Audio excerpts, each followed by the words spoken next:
দেখুন চিংড়ির মালাইকারিটা একেবারে রেডি হয়ে গেছে, তেলও ভেসে উঠেছে।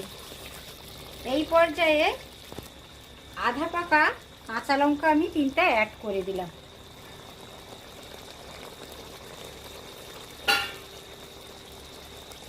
আধা চামচ আমি গরম মশলা হালকা করে উপর থেকে ছড়িয়ে দিলাম।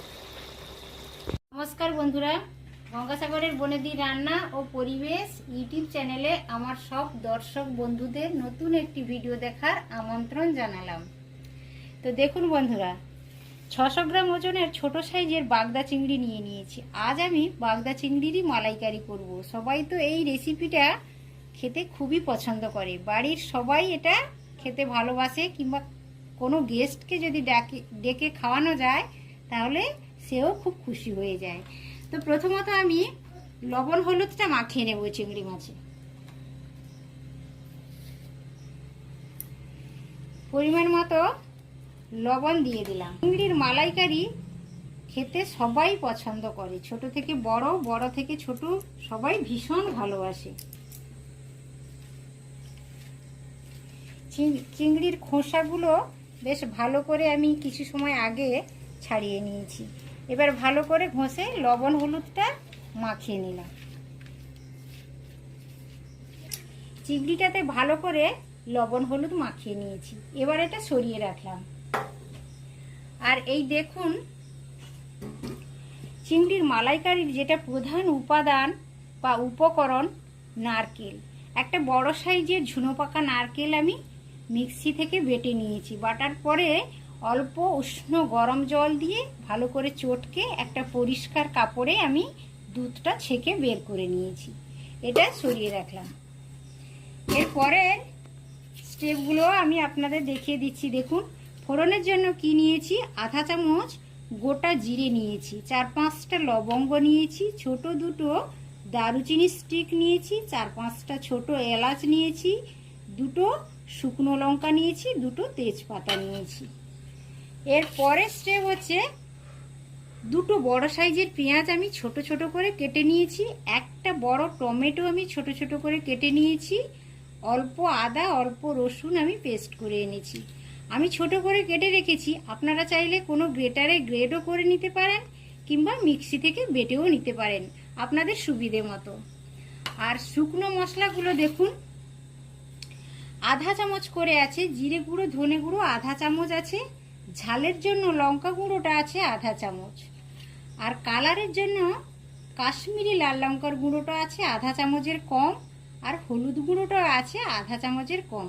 চিংড়ির পরিমাণ অনুসারে আপনারা মশলাটা ব্যবহার করবেন। আর বেশি কথা বলছি না, এবার চলুন আমরা ভিডিওটার মূল পর্বে চলে যাই। কড়াইটা বেশ গরমও হয়ে গেছে, আমি গ্যাসটা অন করেছি। এই পর্যায়ে আমি 3 টেবিল চামচ সরষা তেল দিয়ে দিলাম।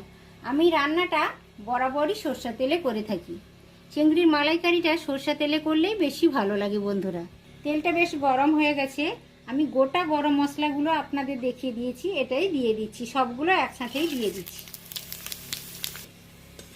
গোটা গরম মশলাগুলো ফোড়নের জন্য দিয়ে দিয়েছি, একটা সুন্দর মিষ্টি অ্যারোমা চলে আসছে। এই পর্যায়ে আমি কুচিয়ে রাখা পেঁয়াজটা প্রথমত দিয়ে দেব।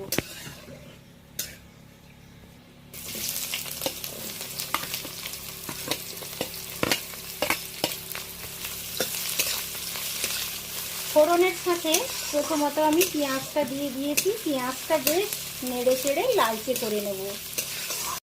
পেঁয়াজটা আপনারা দেখতেই পাচ্ছেন, পেঁয়াজের কালার চেঞ্জ হয়ে গেছে, পেঁয়াজের কাঁচা ভাবটাও চলে গেছে, বেশ নরম হয়ে গেছে। এই পর্যায়ে আমি আদা রসুন বাটাটা দিয়ে দিলাম। আদা রসুন বাটা দেওয়ার পরে এইটা বেশ কয়েক সেকেন্ড ধরে ভালো করে ভেজে নেব। পেঁয়াজের সাথে আদা রসুনটা দেওয়ার পরে বেশ কয়েক সেকেন্ড ধরে ভালো করে নেড়ে চেড়ে নিয়েছি। এবার আমি কুচিয়ে রাখা টমেটোটা দিয়ে দিলাম। টমেটো দেওয়ার পরে আরও বেশ 3-4 মিনিট ধরে ভালো করে পেঁয়াজ, আদা রসুন, টমেটো ভালো করে কষিয়ে নেব। এই পর্যায়ে আমি স্বাদ মতো লবণ দিয়ে দিলাম, আর এই সময় আমি আধা চামচ চিনি দিয়ে দিলাম, তাহলে একটা টেস্টের সুন্দর ব্যালেন্স চলে আসবে। চিনি আর লবণ দিয়েছি। পেঁয়াজ, টমেটো, আদা, রসুন বেশ ভালোভাবে আমি কষিয়ে নিচ্ছি।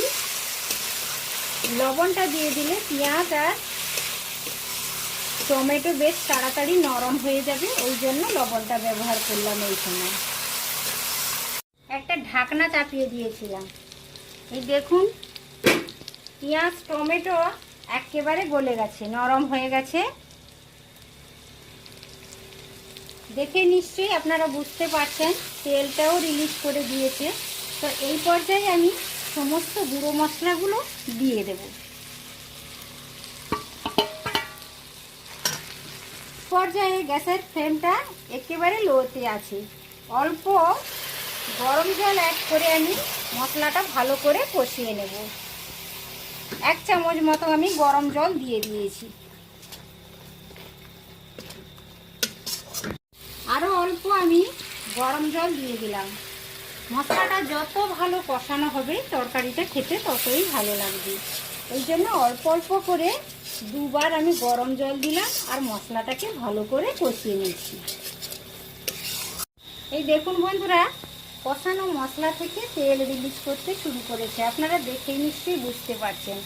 এই পর্যায়ে আমি চিংড়িগুলো, ছোট সাইজের বাগদা চিংড়িগুলো কষানো মশলার সাথে দিয়ে ভালো করে নেড়ে চেড়ে নেব 2-3 মিনিট ধরে। আমি আলাদা করে আর চিংড়িটা ভেজে নিলাম না। আলাদা করে ভাজলে রাবারি হয়ে যাবে বা একটু শক্তও হয়ে যায়। সব চিংড়িগুলো দিয়ে দিয়েছি। কষানো মশলার সাথে চিংড়িগুলো বেশ ভালো করে 2-3 মিনিট ধরে ভালো করে কষিয়ে নেব। চিংড়ি আর আলাদা করে কষানোর বা ভাজার কোনো প্রয়োজন নেই। এইভাবে কষিয়ে নিলেই চিংড়ি ভালোভাবে হয়ে যাবে। একটা ঢাকনা চাপিয়ে দিয়েছিলাম। এই দেখুন কষানো চিংড়ি থেকে তেলও রিলিজ করতে শুরু করেছে। এই পর্যায়ে বন্ধুরা নারকেলের দুধটা দিয়ে দেব। চিংড়ির মালাইকারির প্রধান উপাদান হচ্ছে নারকেলের দুধ। তো নারকেলের দুধটা আমি দিয়ে দিলাম।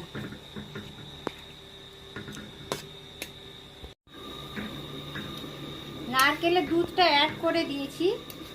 একবার ভালো করে নেড়ে চেড়ে নিলাম। কিছু সময়ের জন্য এখন ফুটতে দেব, তারপরে আবার আসছি। হালকাভাবে আমি একবার নেড়েও নিলাম। এই রেসিপিটা খুব একটা ঝোল থাকলে খেতে ভালো লাগে না। এটা বেশ মাখো মাখো হয়ে গেলে খেতে ভালো লাগে। তো আর কিছু সময় পরে রেসিপিটা একেবারে কমপ্লিট হয়ে যাবে। আমি একটু নাড়ানাড়ি করে নিলাম।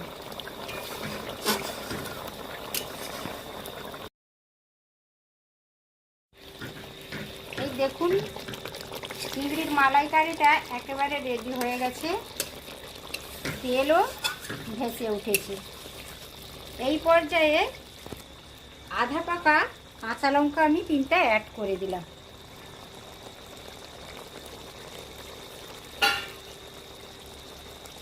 আধা চামচ আমি গরম মশলা হালকা করে উপর থেকে ছড়িয়ে দিলাম। দেখেই নিশ্চয়ই আপনারা বুঝতে পারছেন যে কতটা লোভনীয় দেখাচ্ছে।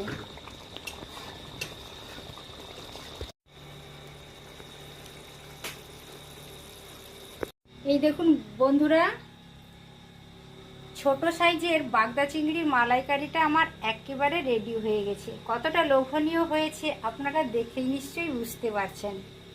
তো ঝটপট রেসিপিটা ট্রাই করুন আর ছোট্ট ইউটিউবারের চ্যানেলটিকে সাবস্ক্রাইব করে রেখে দেবেন বরাবরের জন্য, নিত্য নতুন ভিডিও পাওয়ার জন্য। আর পাশে থাকা বেল আইকনটি প্রেস করে দেবেন। আমার ভিডিও আপলোডের সাথে সাথে সবার আগে আপনার কাছে নোটিফিকেশন চলে যাবে। আর ভিডিওটা যদি ভালো লেগে থাকে অবশ্যই একটি লাইক দেবেন, পরিচিতদের মধ্যে ছড়িয়ে দেবেন। আজ তাহলে আসি বন্ধুরা, আবার নতুন রেসিপি নিয়ে হাজির হয়ে যাব আপনাদের কাছে। আজকের মতো টাটা। সবাই সুস্থ থাকুন, ভালো থাকুন। নমস্কার।